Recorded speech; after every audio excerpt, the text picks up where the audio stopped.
Oke, kelas IPS 3. Kita mulai ya. Assalamualaikum warahmatullahi wabarakatuh. Waalaikumsalam warahmatullahi wabarakatuh. Baik, selamat pagi kelas IPS 3. Alhamdulillah wa syukurillah hari ini kita dapat memulai pembelajaran melalui media daring seperti biasa. Nah, sebelumnya saya juga mengucapkan terima kasih buat kelas 11 IPS 3 sudah menyempatkan hadir untuk mengikuti pembelajaran ekonomi pada pagi hari ini. Kemudian itu ya, saya presensi dulu satu-satu. Nanti saya panggil namanya. Oke, yang pertama Maulida. Hadir, Bu. Maulida. Kemudian Muhammad Syafi'i. Hadir, Bu. Nabila Maharani. Hadir, Bu. Oktavia. Hadir, Bu. Oke, kemudian Puspita. Hadir. Baik, IPS 3 hadir ya. Nah, hari ini masih di materi pajak ya.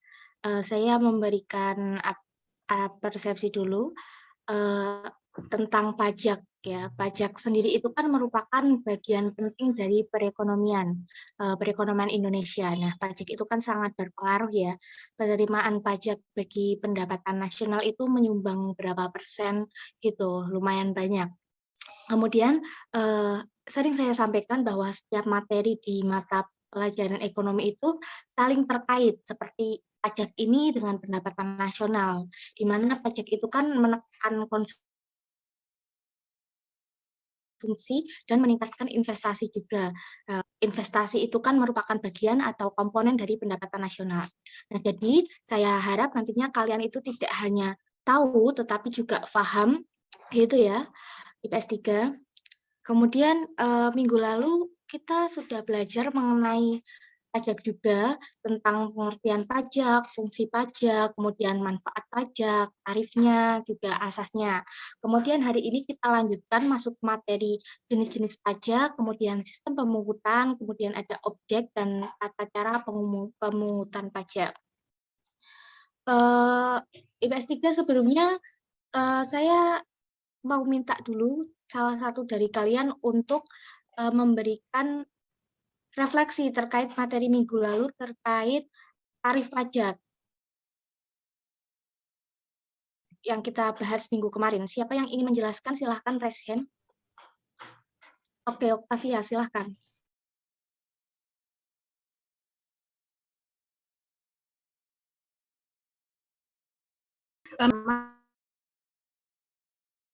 Tarif tetap. Nah, tarif tetap itu sendiri yaitu berupa jumlah atau angka yang tetap berapapun besarnya dasar pengenaan pajak. Yang kedua, tarif proporsional yaitu tarif berupa persentase tertentu yang sifatnya tetap terhadap berapapun dasar pengenaan pajaknya. Yang terakhir ada tarif progresif yaitu tarif berupa persentase tertentu yang semakin meningkat dengan semakin meningkatnya dasar pengenaan pajak. Mungkin itu yang dapat saya sampaikan. Terima kasih.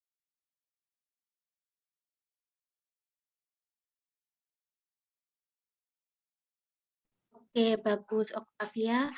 Baik, terima kasih sudah memberikan refleksi materi minggu lalu terkait tarif pajak itu ya, ada tarif regresif, ada tarif progresif, ada proporsional, ada tarif tetap. Kemudian saya sudah membagi ya sesuai absen mengenai jenis-jenis pajak yang nanti kalian jelaskan hari ini. Iya ya? Iya, Bu. Oke. Kemarin saya sudah bagi ya, kalian sudah kirim juga, aku juga sudah lihat beberapa, jadi langsung aja ini posternya disampaikan, kemudian dijelaskan kepada teman-teman mengenai jenis pajak yang kalian peroleh, kemudian nanti dijelaskan tentang objeknya, sistem pemungutannya, dan tata cara pemungutannya. Kemudian harapan saya nanti menanggapi gitu ya. Kemudian jika ada yang ingin kurang jelas boleh bertanya. Saya memberi kesempatan untuk yang ingin menampilkan silahkan raise hand. Oke, Puspita sama Syafi'i. Puspita dapat jenis pajak yang apa? PPN dan PPNBM. Oke, Syafi'i. Kalau aku biaya perolehan PBB sama biaya materi, Bu. Oke, baik. Silakan posternya disampaikan, Puspita dan Syafi'i. Silakan.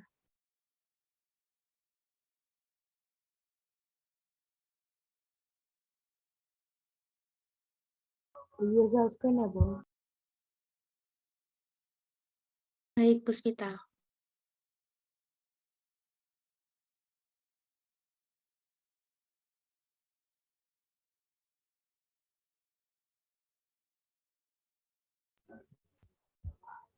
Baik. Assalamualaikum warahmatullahi wabarakatuh. Waalaikumsalam warahmatullahi wabarakatuh. Selamat pagi, Ibu Marsha Khairi dan teman-teman. Di sini saya Puspita Anggraini dengan absen 29 akan mempresentasikan materi terkait PPN dan PPNBM. Yang pertama, PPN. PPN atau pajak pertambahan nilai ialah pajak yang dikenakan atas setiap kenaikan nilai barang atau jasa yang beredar dari produsen ke konsumen. Dan dasar hukum utamanya yang digunakan PPN ialah UU nomor 42 tahun 2009. Lalu selanjutnya PPNBM. PPNBM atau pajak penjualan atas barang mewah ialah pajak yang dikenakan atas transaksi barang mewah yang tergolong mewah baik yang diproduksi dalam negeri maupun diimpor. Berdasarkan sifatnya, PPN dan PPNBM termasuk pajak objektif, yaitu pajak yang melihat dan memperhatikan keadaan wajib pajaknya dan pemungutan pajaknya berpangkal pada objek. Lalu objek pajak. Objek pajak PPN dapat diartikan sebagai barang atau jasa kena pajak yang terkena pungutan atas pajak PPN. Begitupun dengan pajak PPNBM. Objek pajaknya adalah barang yang terkena pajak atas PPNBM. Lalu, apa sih perbedaan dari PPN dan PPNBM? Yang pertama ada jenis pemungutan. PPN, pungutan atas nilai tambah barang. Sedangkan PPNBM adalah pungutan tambahan selain PPN pada barang yang sifatnya mewah. Lalu yang kedua, kenaan pajak. PPN dikenakan di setiap mata rantai jalur produksi maupun distribusi. Sedangkan PPNBM hanya dikenakan satu kali, yakni saat impor atau saat penyerahan BKP di dalam negeri oleh pabrikan yang menghasilkannya. Selanjutnya ada jenis pajak. PPN dan PPNBM adalah termasuk pajak pusat atau yang pemungutnya adalah pemerintah pusat. Selanjutnya sistem pemungutan. PPN dan PPNBM termasuk menggunakan sistem pemungutan self-assessment system yang merupakan sistem pemungutan pajak yang membebankan penentuan besaran pajak yang perlu dibayarkan oleh wajib pajak yang bersangkutan. Jadi, seberapapun besaran pajaknya, itu PPN dan PPNBM ditentukan oleh wajib pajaknya sendiri, bukan berdasarkan dari pemerintahnya. Sekian yang dapat saya sampaikan. Kurang lebihnya mohon maaf. Wassalamualaikum warahmatullahi wabarakatuh. Waalaikumsalam warahmatullahi wabarakatuh. Terima kasih, Puspita. Oke, dilanjut dulu. Syafi'i, silakan. User screen, Bu. Oke.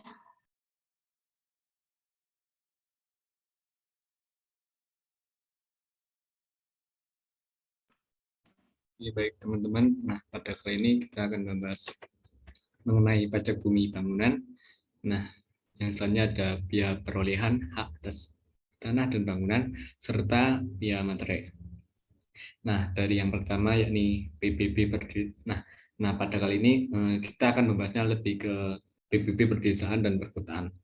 Nah, apa itu PBB Perdesaan dan Perkotaan? Nah, PBB Perdesaan dan Perkotaan adalah pajak atas bumi dan bangunan yang mana dimanfaatkan oleh orang atau badan. Nah, kecuali di kawasan-kawasan yang tidak dipergunakan seperti kawasan usaha perkebunan, perhutanan, pertambangan. Nah, yang selanjutnya ada tata cara pengumuman pajak PBB dan BPHTB. Nah, pajak dapat dibayarkan oleh wajib pajak yang mana setelah wajib pajak mendapatkan surat ketetapan pajak daerah atau yang bisa kita kenal dengan SKDP. Nah, suratnya ini adalah mungkin teman-teman udah tahu, ada yang tahu, mungkin bapaknya ada yang di petani seperti itu. Nah, suratnya itu seperti surat merah yang mana di atasnya ada tertanda PBB gitu. Nah, yang selanjutnya ada objek dari PBB. Nah, apa sih objek dari PBB? Nah, yang pertama ada objek bumi. Nah, objek bumi terdiri dari sawah, ladang, kebun, tanah, pekarangan, dan tambang. Nah, objek bangunan seperti tanah rumah tempat tinggal, bangunan usaha, gedung bertingkat. Nah, yang selanjutnya ada biaya perolehan hak atas tanah dan bangunan atau bisa kita kenal dengan BPHTB. Nah, apa itu BPHTB? Nah, itu adalah pajak atas perolehan hak atas tanah atau bangunan. Nah, di sini kita akan membahas juga tentang jenis-jenis PBB. Nah, yang pertama ada PBB pusat dan PBB daerah.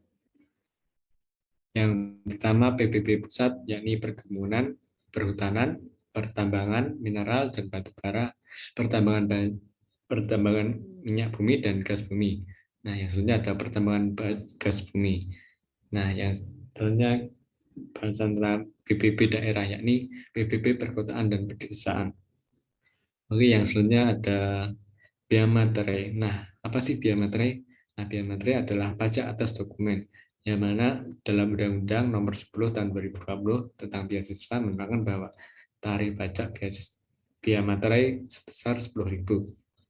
Nah, di dalam Peraturan Menteri sendiri, Menteri Keuangan Republik Indonesia Nomor 134 PMK 03/2021 tentang pembayaran biaya materai.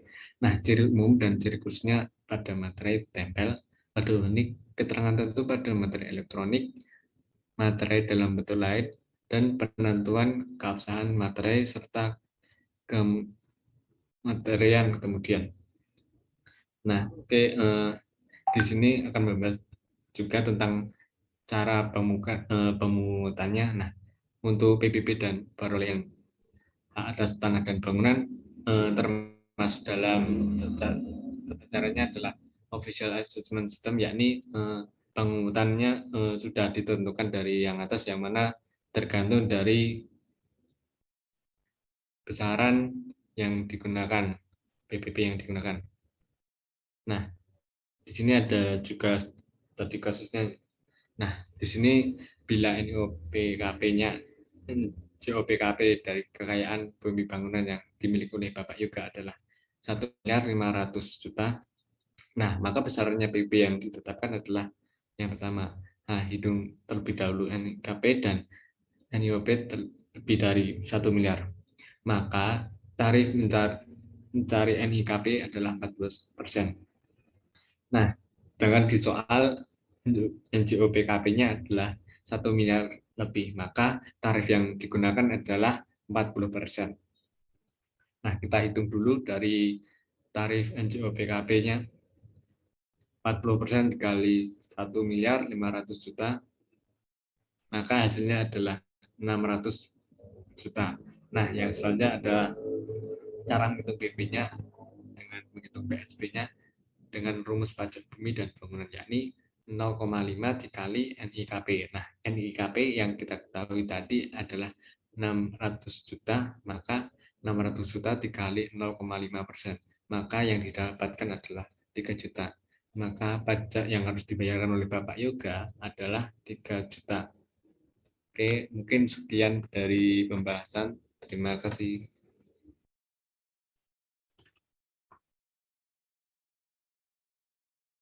Oke, baik. Terima kasih Puspita dan Syafi'i. Penampilan posternya bagus, menarik juga, isinya juga lengkap.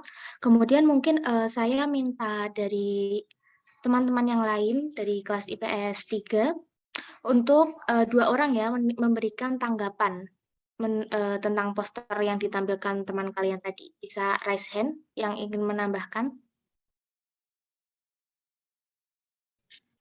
Oke, Octavia dan Nabila.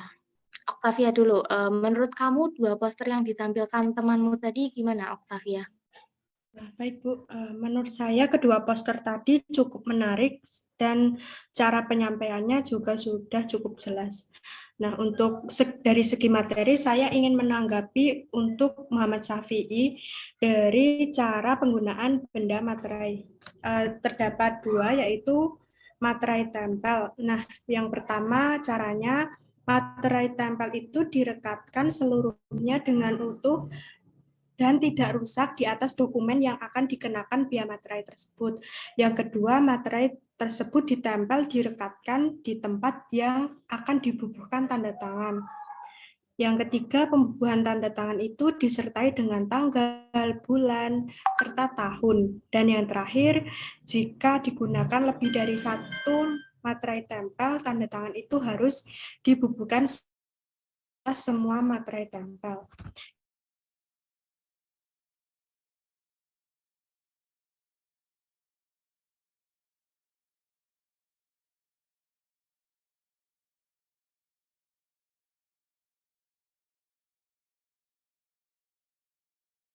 Macet ya?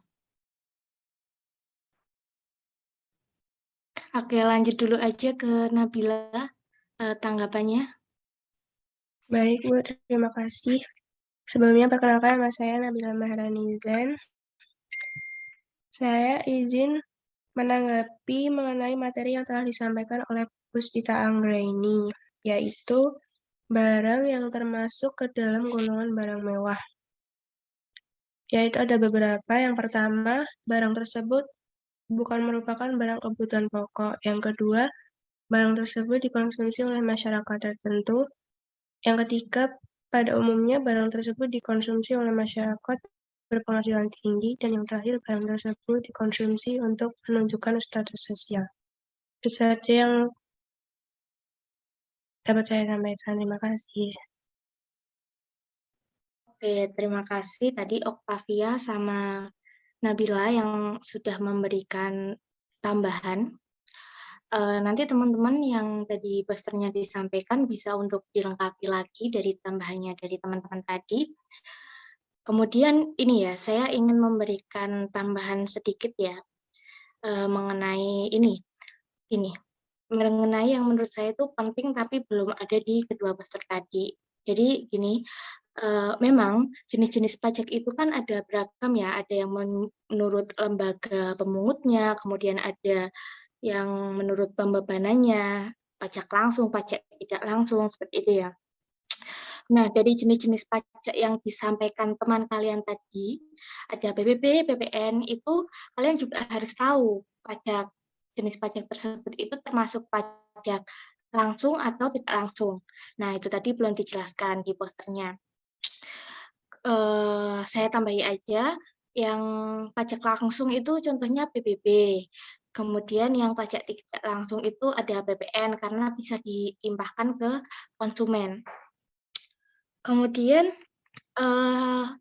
terkait dengan cara itu tadi juga belum dijelaskan apakah jenis pajak yang dijelaskan tadi dipungut di awal tahun atau di akhir tahun. Nah, itu juga ada istilahnya, ada yang namanya stelsel nyata, ada yang stelsel anggapan itu di awal tahun, yang nyata itu di akhir tahun, juga ada yang di akhir dan awal, itu namanya stelsel campuran.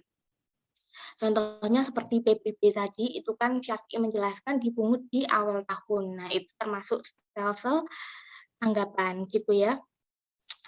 Kemudian ini ada yang kurang paham, bisa bertanya, silahkan raise hand. Baik, Mbak Maulida, silahkan. izin bertanya Bu, untuk yang punyanya Puspita tadi tentang contoh barang PPN dan PPNBM itu apa aja. Terus untuk yang PBB itu tadi kan ada NJOP sama NJOPKP. Nah, yang dimaksud tentang NJOP dan NJOPKP itu gimana? Apa? Terima kasih. Oke, baik. Mungkin dari teman-teman yang presentasi tadi bisa menjawab dulu, nanti tinggal saya nambahi. Silakan Puspita, Syafi'i. Baik Bu, izin menjawab. Untuk yang contoh barang PPN dan PPNBM, untuk PPN-nya sendiri itu seperti barang-barang tas, pakaian, sabun, barang-barang lainnya. Lalu ada jasa layanan elektronik, jasa layanan premium, maaf, seperti misalnya Zoom Premium, terus ada Netflix, ada Spotify, ada View, dan lain sebagainya. Lalu untuk PPNBM, itu barang-barang mewah, kayak misalnya pesawat, terus apartemen, kapal pesiar, dan kebutuhan lain untuk negara ataupun industri, seperti itu. Terima kasih.